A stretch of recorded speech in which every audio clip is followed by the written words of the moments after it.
नमस्कार दोस्तों। इस वीडियो में हम यूडीआईडी कार्ड या दिव्यांग सर्टिफिकेट बनाने का पूरा प्रोसेस देखने वाले हैं। वेबसाइट पर यूडीआईडी कार्ड अप्लाई करने के लिए आपको 5 ऑप्शंस दिए गए हैं। सभी ऑप्शंस के बारे में हमने इस वीडियो में डिटेल में बताया हुआ है। आपको अपनी रिक्वायरमेंट के हिसाब से ही यहाँ पर ऑप्शन को सेलेक्ट करना है। गलत ऑप्शन सेलेक्ट करने पर आपका एप्लीकेशन रिजेक्ट भी किया जा सकता है। इस वीडियो को पूरा देखने के बाद आप आसानी से अपने यूडीआईडी कार्ड या दिव्यांग सर्टिफिकेट के लिए ऑनलाइन अप्लाई कर सकते हैं। तो आइए वीडियो को शुरू करते हैं। दिव्यांग सर्टिफिकेट बनाने के लिए सबसे पहले आपको अपने मोबाइल में गूगल पर यूडीआईडी टाइप करके सर्च करना है। वेबसाइट का लिंक डिस्क्रिप्शन में दिया हुआ है, आप चाहें तो वहां से वेबसाइट को डायरेक्ट ओपन कर सकते हैं। सर्च करने के बाद सबसे ऊपर ही आपको वेबसाइट की लिंक swavlambancard.gov.in दिखाई देगी। इस लिंक पर आपको क्लिक करना है। लिंक पर क्लिक करने के बाद आपके सामने यूडीआईडी की ऑफिशियल वेबसाइट इस प्रकार से ओपन हो जाएगी। अब यहाँ पर आपको एक ऑप्शन दिखाई देगा अप्लाई नाउ। आपको इस ऑप्शन पर क्लिक करना है। क्लिक करने के बाद आपके सामने इस प्रकार से पेज ओपन हो जाएगा, जिसमें आपको यूडीआईडी कार्ड अप्लाई करने के लिए टर्म्स एंड कंडीशन दिखाई जाएगी।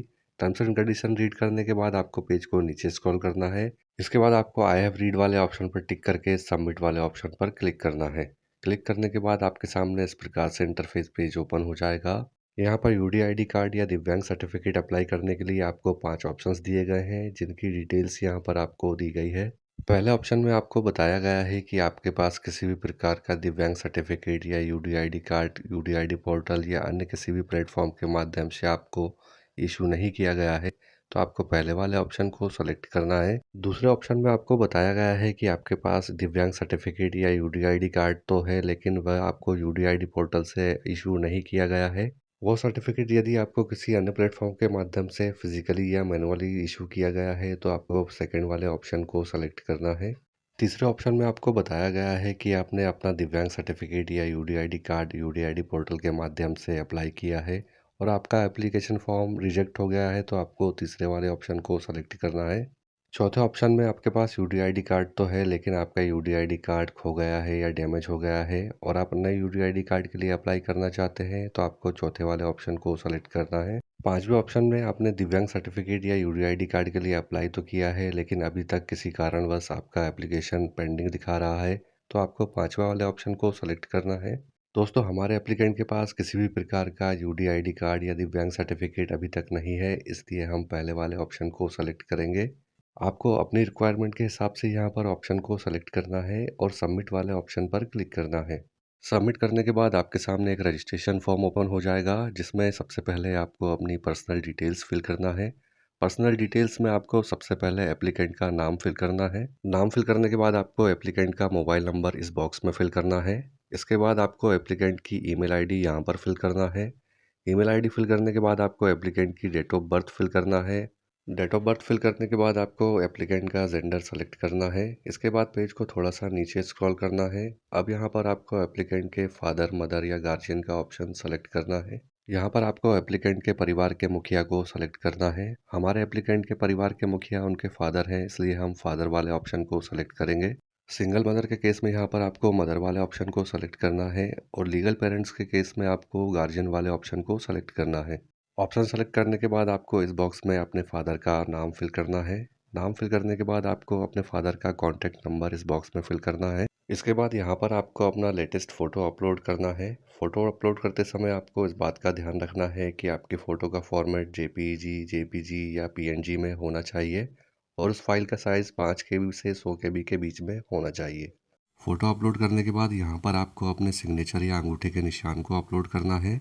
सिग्नेचर अपलोड करते समय भी आपको इस बात का ध्यान रखना है कि इसका फॉर्मेट जेपीजी या पीएनजी में होना चाहिए और इस फाइल का साइज़ 3 KB से 30 KB के बीच में होना चाहिए। अगले स्टेप में आपको अपने आइडेंटिटी प्रूफ की डिटेल्स फिल करना होगी। यहाँ पर सबसे पहले आपसे पूछा गया है कि क्या आपके पास आधार कार्ड है। यदि आपके पास आधार कार्ड है तो आपको यस पर टिक करना है। यदि किसी कारणवश आपके पास आधार कार्ड नहीं है तो आपको नो पर टिक करना है। यदि आप यस पर टिक करते हैं तो आपको इस बॉक्स में अपने 12 अंकों के आधार नंबर को फिल करना है। उसके बाद इस नीचे वाले ऑप्शन से आपको आइडेंटिटी प्रूफ में आधार कार्ड वाले ऑप्शन को सेलेक्ट करना है। इसके बाद आई एग्री वाले बॉक्स में टिक करना है और नीचे वाले ऑप्शन से आधार कार्ड को अपलोड करना है। यहाँ पर आधार कार्ड अपलोड करते समय आपको इस बात का ध्यान रखना है कि इसका फाइल का फॉर्मेट जेपीजी या पीएनजी में होना चाहिए और इस फाइल का साइज़ 10 KB से 500 KB के बीच में होना चाहिए।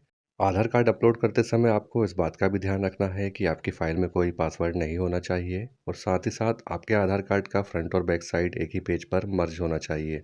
किसी भी डॉक्यूमेंट का फ्रंट और बैक साइड एक ही पेज पर कैसे मर्ज करते हैं, इस टॉपिक पर हमने पहले से वीडियो बनाया हुआ है, जिसका लिंक डिस्क्रिप्शन में दिया हुआ है। उस वीडियो को देखकर आप आसानी से अपने आधार कार्ड का फ्रंट और बैक साइड एक ही पेज पर मर्ज कर सकते हैं। दोस्तों, मान लीजिए यदि किसी कारणवश आपके पास आधार कार्ड नहीं है, तो आपको नो वाले ऑप्शन को सेलेक्ट करना है। इसके बाद नीचे आपको ऑप्शन दिखाई देगा सेलेक्ट आइडेंटिटी प्रूफ। आपको इस पर क्लिक करना है।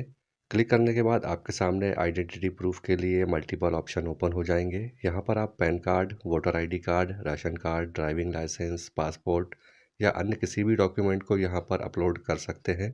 डॉक्यूमेंट अपलोड करने के बाद आपसे यहाँ पर पूछा गया है कि आपका करंट या रेसिडेंशियल एड्रेस आधार में दिए गए एड्रेस के अनुसार है। यदि हाँ, तो आपको यस पर टिक करना है, नहीं तो आपको नो पर टिक करना है। इसके बाद अगले स्टेप में आपको अपने करंट एड्रेस की डिटेल्स फिल करना है, जिसमें सबसे पहले आपको इस बॉक्स में अपना फुल एड्रेस फिल करना है। फुल एड्रेस फिल करने के बाद आपको अपना स्टेट सेलेक्ट करना है।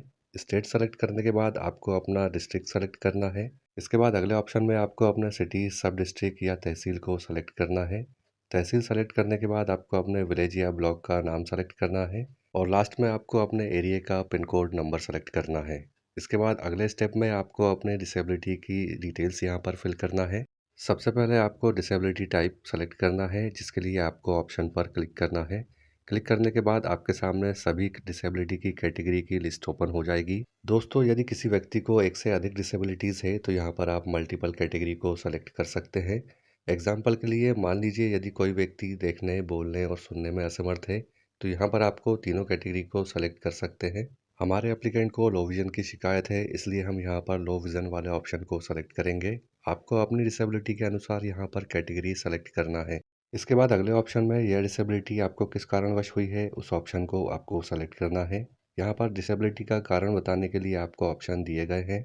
एक्सीडेंट या दुर्घटना के लिए आपको पहले वाले ऑप्शन को सेलेक्ट करना है। यदि यह डिसेबिलिटी आपको जन्म से या पैदाइशी है, तो आपको दूसरे वाले ऑप्शन को सेलेक्ट करना है। यदि किसी बीमारी की वजह से आपको यह डिसेबिलिटी हुई है, तो आपको तीसरे वाले ऑप्शन को सेलेक्ट करना है। यदि आपकी डिसेबिलिटी आनुवांशिक या वंशानुगत है, तो आपको चौथे वाले ऑप्शन को सेलेक्ट करना है। इसके बाद अगले ऑप्शन में आपसे पूछा गया है कि क्या आपको यह डिसेबिलिटी जन्म से है। यदि हाँ, तो आपको यस पर टिक करना है, नहीं तो आपको नो पर टिक करना है। नो पर टिक करने के बाद आपको अगले ऑप्शन में उस वर्ष को सेलेक्ट करना है जिस वर्ष से आपको यह डिसेबिलिटी है। इसके बाद अगले स्टेप में आपको हॉस्पिटल सेलेक्ट करना है जहां पर आपका ट्रीटमेंट चल रहा है, या फिर आप अपना ट्रीटमेंट करवा के यूडीआईडी कार्ड बनवाना चाहते हैं। दोस्तों, हॉस्पिटल सेलेक्ट करते समय आप इस बात की कोशिश करें कि आप जो भी हॉस्पिटल सेलेक्ट करें वह आपके घर के नज़दीक हो, क्योंकि हॉस्पिटल द्वारा पहले आपकी डिसेबिलिटी का चेकअप किया जाता है। इसके बाद आपके एप्लीकेशन और डॉक्यूमेंट्स का वेरिफिकेशन किया जाता है। वेरिफिकेशन के बाद सारी डिटेल सही होने पर हॉस्पिटल द्वारा आपके एप्लीकेशन को अप्रूव्ड कर दिया जाता है और आपका यूडीआईडी कार्ड या डिसेबिलिटी कार्ड बना दिया जाता है, जिसे आप यूडीआईडी की वेबसाइट से ऑनलाइन डाउनलोड भी कर सकते हैं। हॉस्पिटल सेलेक्ट करने से पहले आपसे पूछा गया है कि आपका ट्रीटमेंट जिस हॉस्पिटल में चल रहा है वह हॉस्पिटल अन्य राज्य या जिले में है। यदि हाँ, तो यस पर टिक करना है, नहीं तो आपको नो पर टिक करना है। इसके बाद नीचे आपको एक ऑप्शन दिखाई देगा सेलेक्ट हॉस्पिटल नेम। आपको इस पर क्लिक करना है। क्लिक करने के बाद आपके एड्रेस के अनुसार यहाँ पर हॉस्पिटल की लिस्ट ओपन हो जाएगी। यहाँ से आपको अपने हॉस्पिटल को सेलेक्ट कर लेना है।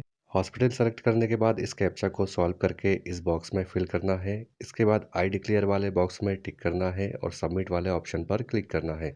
क्लिक करने के बाद आपका एप्लीकेशन सक्सेसफुली सबमिट हो जाएगा। यहाँ पर आपको एक इनरोलमेंट नंबर दिया जाएगा, जिसे आपको सेव करके रख लेना है।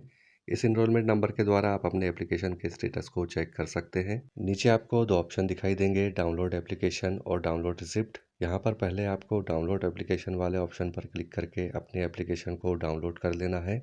इसके बाद डाउनलोड रिसिप्ट वाले ऑप्शन पर क्लिक करके आपको अपनी रिसिप्ट को भी डाउनलोड कर लेना है। इसके बाद आपको अपने एप्लीकेशन का प्रिंट निकाल कर आपके द्वारा सेलेक्ट किए गए हॉस्पिटल में आपको जाना होगा।